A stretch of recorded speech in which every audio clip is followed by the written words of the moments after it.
Hey everybody, welcome to Get Busy Watching. I'm your host, Honest Dan. Let's talk movies, and it feels good to be back. Welcome to my rapid fire animation family friendly edition. Let's get started.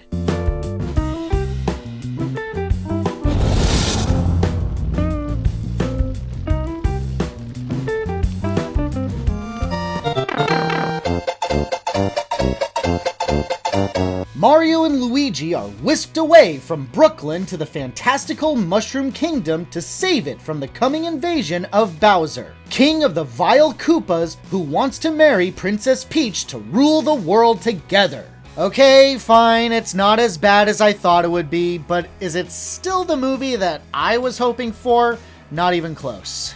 I don't know why 2 out of 2 Mario movies have to have them from the real world. The original 1993 Super Mario Adventures comic book literally starts with the two saying they're the Mushroom Kingdom's plumbers. Why not go with that? And I'm not a huge fan of Peach's characterization. It would have been fine if she was a strong, capable woman in a sequel. Can't be saving her in every installment. But at least for the initial outing, just have her be a damsel in distress. It's not hard to create a good character out of that trope. There also seems to be an identity issue as it tries hard to insert Donkey Kong, Super Smash Bros., and Mario Kart. Can't we keep it a little more focused, please? Also, not really all that funny. But for all my complaining, I can't deny that Chris Pratt isn't nearly as distracting as I thought he would be. I got used to him. The visuals are great, the callbacks to the games are a lot of fun to spot, the orchestral music rendition of the classic jingles are wonderful, and of course, Jack Black as Bowser made it all worthwhile.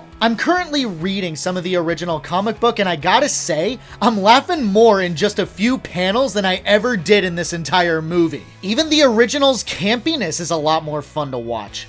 Minus John Leguizamo, the micro-penis baby that he's become. It's fine for kids, and it's not intolerable for adults, but it's just not that super to me. Except for Jack Black. My honest rating for the Super Mario Bros. Movie, a 3 out of 5.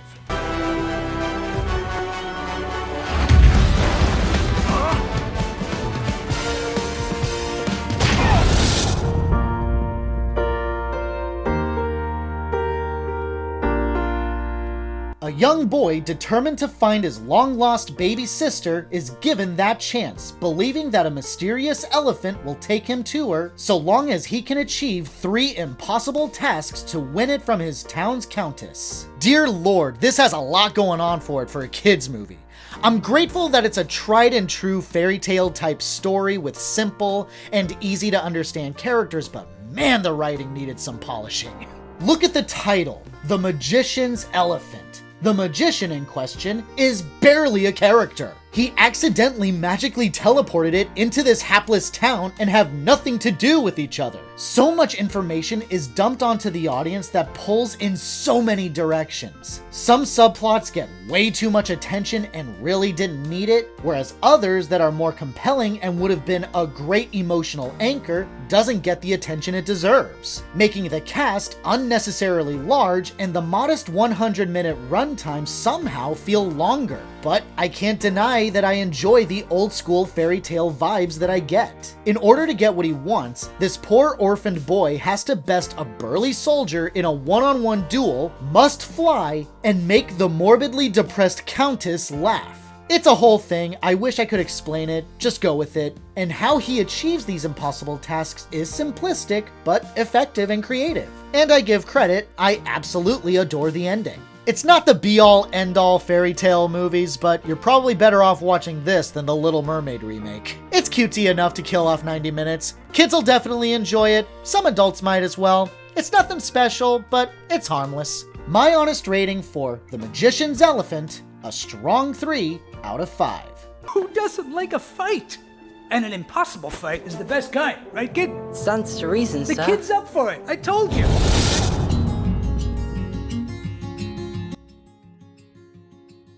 Ember is a fire person where her people aren't well liked in Elemental City. She falls for a water guy, and the two do stuff together. It's Pixar's best that I've seen in years, but that's not really saying that much. It's a step in the right direction, and I like it more than I don't, but it just kind of feels like a Diet Zootopia.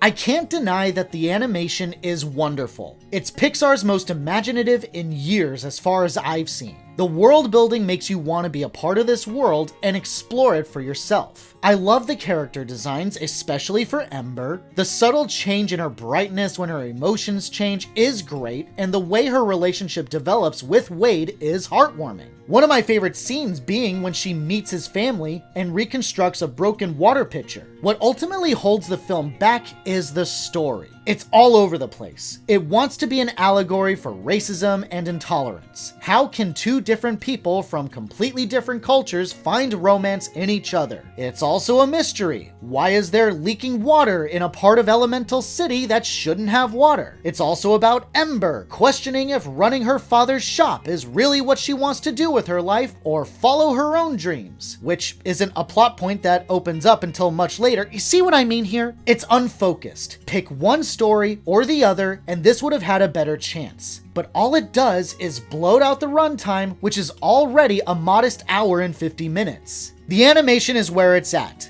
but is that praiseworthy when it comes to Pixar, who are known for wonderful animation, or are they just meeting a standard? That's up to you to decide. If the animation is all you care about, you'll do alright. But if you're anything like me, the messy story is what prevented me from liking it more than I wanted to. My honest rating for Elemental, a strong 3 out of 5. If her father can't retire, it will be all Ember's. Stop talking!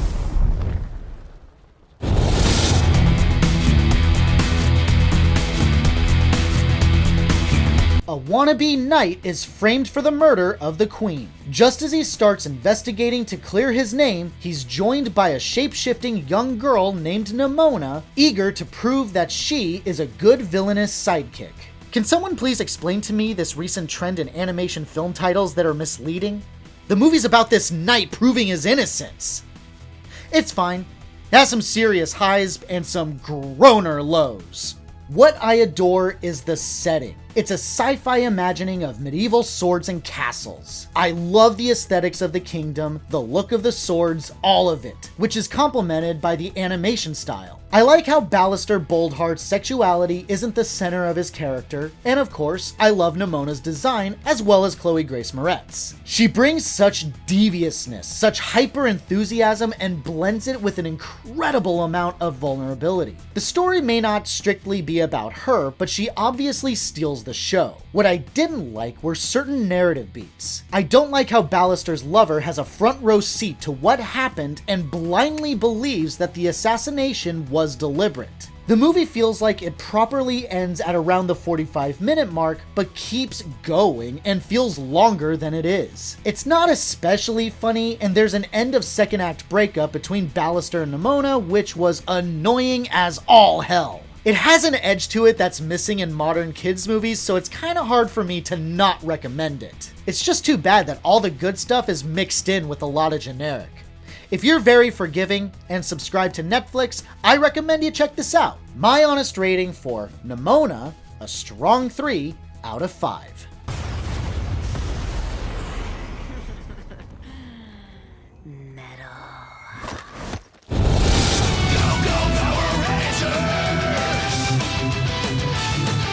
After Robo-Rita Repulsa captures some Power Rangers for her Doomsday weapon, the remaining Rangers call on other Rangers to help them. If you're not a fan of the original Power Rangers, then I don't imagine this is going to be up your alley, as it does retain a lot of the cheese in camp. If you were a fan, then you're in for a treat because it retains the cheese in camp. It's authentically Power Rangers. The original suits, no updates to make it seem slick or modern. A few of the original actors returned, specifically the Blue and Black Ranger, mixed with second iterations Red and Pink. The old faces are a welcomed sight, even if their body types do magically and hilariously change from their urban looks to their Power Ranger suits. But hey, maybe that was explained in Turbo. Thankfully, you get mostly hokey suit monsters, with only the Megazord being a disappointing CG robot. But things do get real when it becomes a tribute for late Tui Trang as the original Yellow Ranger who tragically passed away in 2001. This is a genuinely touching tribute to her and is given an on-screen budding teenage daughter to carry on her legacy. Admittedly, actress Charlie Kirsch is a bit hit and miss with her character, but is for all intents and purposes trying her best. It's just a shame that some of the original Power Rangers that are still around, like Amy Jo Johnson, didn't want to come back,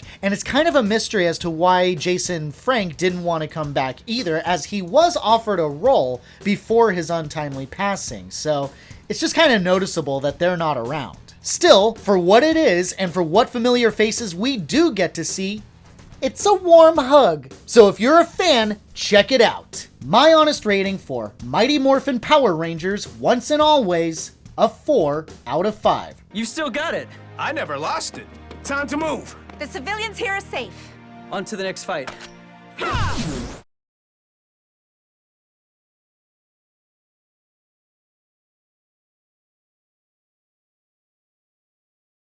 And what I do in Power Rangers? Some of you guys might think I'm out there looking for trouble, ready to get in the fight. But as you're gonna learn on this tape, that's not what I'm about. And more importantly, that's not what martial arts is about. See, I became a martial artist so I could develop my mind and feel good about myself, not so I can win fights. So if you want to study martial arts to beat up other people, well, then you'll never become a true martial artist.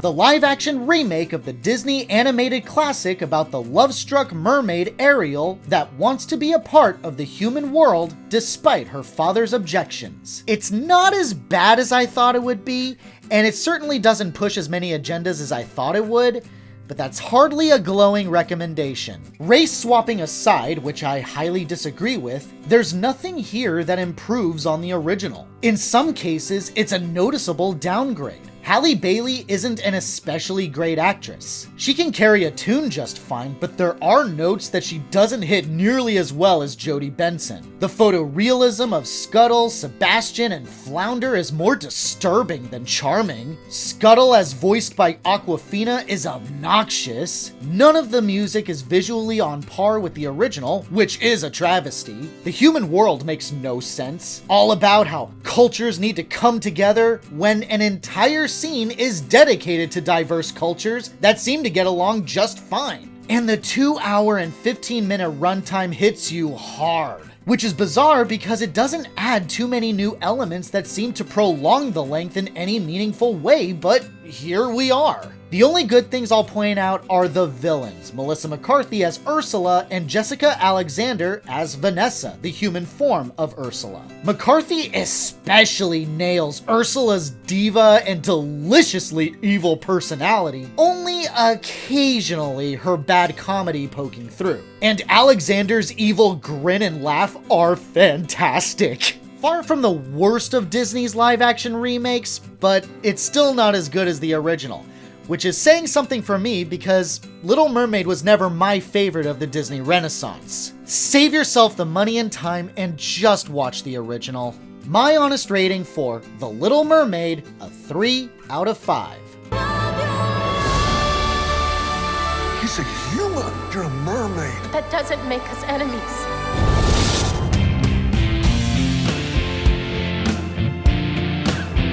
A college kid's yellow Labrador named Gonker is lost in the woods, and his owner and family search for 23 days to find him. In terms of how accurate it is to the actual events, it's bafflingly inaccurate. As a standalone movie, it's bafflingly confused.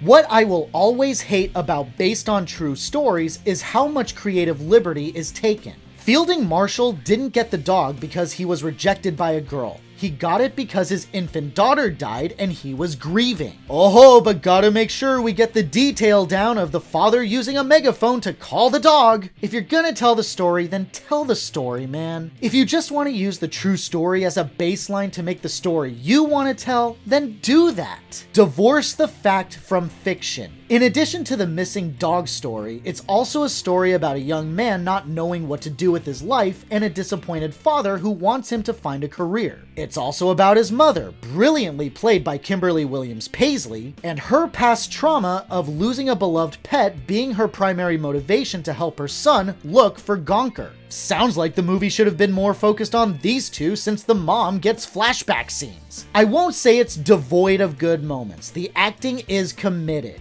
Rob Lowe and Williams Paisley will always be great talent, especially Williams Paisley. And despite how unearned the happy tears are by the climax, it's hard not to love the resolution. It's all over the place in terms of what it wants to do. It's not the worst of the year, but there are more emotionally impactful movies about pets that exist, and this is just another one that doesn't do anything all that special. It's on Netflix if you're that curious, but if you choose to skip out, you're not missing much. My honest rating for Doggone, a week 3 out of 5.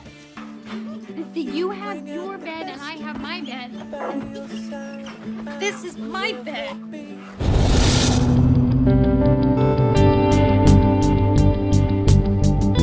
Based on the true events of 16-year-old Jessica Watson circumnavigating the globe alone and never to pull into port back in 2009. It's actually really good. It's inspiring, exhilarating, and really makes you feel like a lazy bum. Star Tegan Croft is nothing short of a revelation. She's plucky, determined, a strong and capable young girl without being obnoxious about it, and goes through every conceivable gamut of emotions. The thrill of adventure, hopelessness in the face of impossible odds, loneliness, frustration, all the while feeling like a real person and not a character. The rest of the cast does a great job as well. Standouts include Cliff Curtis as Jessica's sailing mentor, Ben, who has a controversial past and a chip on his shoulder, but clearly cares for Jessica. And of course, Josh kinda wins Lawson and Anna Omrogue Paquin, who each deliver heartfelt performances as Jessica's proud yet terrified parents. About the only thing that truly bugged me was the placement of several flashback scenes when Jessica was a kid learning how to sail. It felt like they could have made it a long-ish prologue before kicking off the real story and move on. There are some inaccuracies. Ben, for example, is not real.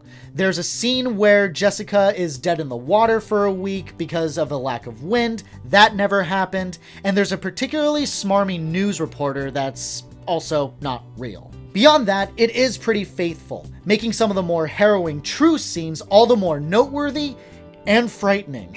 It's a damn fine watch, and I highly encourage everyone to check it out on Netflix. My honest rating for True Spirit, a strong 4 out of 5. I left my hairbrush at home, so I'll just have to use this for 200 days. At least the backyard makes up for it though. Thanks so much for watching, you guys. I really appreciate it. Have a great day, stay safe and healthy out there. Hope to see you soon.